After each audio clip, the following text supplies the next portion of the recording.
जय गुरुदेव। एक बार परम पूज्य स्वामी जी महाराज जी ने बताया कि एक महात्मा जी के पास मैं बराबर जाया करता था। एक दिन मैं उनके पास बैठा था कि एक अंग्रेज उनसे मिलने आया। उसने अध्यात्मवाद पर प्रश्न किए। महात्मा जी से अंग्रेजी में ही बात हो रही थी।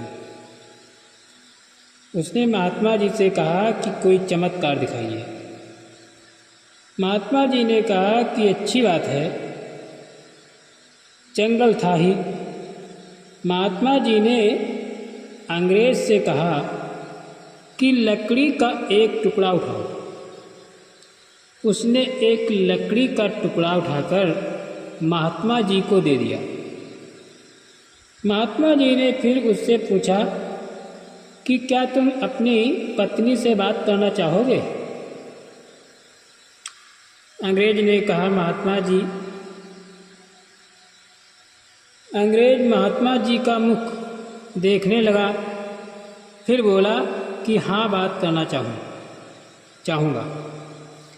फिर उन्होंने लकड़ी का टुकड़ा उसके हाथ में देते हुए कहा कि तुम्हारी पत्नी लंदन में फला दुकान पर शॉपिंग कर रही है, लो बात कर लो। अंग्रेज ने लकड़ी के टुकड़े को मुंह के पास जो ही लगाया और हेलो बोला। उधर से जवाब आया, उसकी पत्नी बोल रही थी। उसने पूछा कि तुम कहाँ से बोल रही हो? उत्तर मिला कि दुकान पर सामान लेने आई। अंग्रेज हैरान था। एकाएक उसे विश्वास नहीं हो रहा था कि ये सत्य है या झूठ। कुछ देर तक बात करता रहा, फिर लकड़ी के टुकड़े को उलट पलट कर देखने लगा। अंग्रेज बड़े बुद्धिमान होते हैं। उसकी समझ में कुछ नहीं आया तो जांच करने के लिए उसने लकड़ी के टुकड़े टुकड़े कर दिए कि शायद उसके अंदर कोई मशीन या किट न हो। वो तो सूखी डाल से गिरी हुई लकड़ी थी। महात्मा जी उसकी ओर देखकर मुस्कुरा रहे थे। मुझे भी उसका घबराया हुआ चेहरा देखकर हंसी आ रही थी। जब उसकी समझ में नहीं आया तो उसने दीन भाव से पूछा कि ये सब क्या है? आपको कैसे पता लगा कि मेरी पत्नी लंदन में दुकान पर है और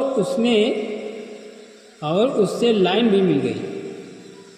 मुस्कुराते हुए महात्मा जी ने जवाब दिया कि ये भारत की पराविद्या है, आध्यात्मिक विज्ञान यानी स्पिरिचुअल साइंस। इस विज्ञान के आगे भौतिक विज्ञान कुछ भी नहीं है।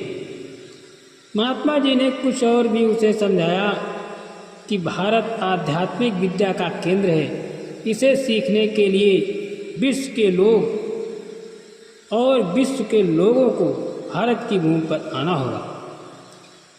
अंग्रेज सुनता रहा, होश हवास सब गुम था। अंत में उसने सिर झुकाया और अपने घर लौट गया।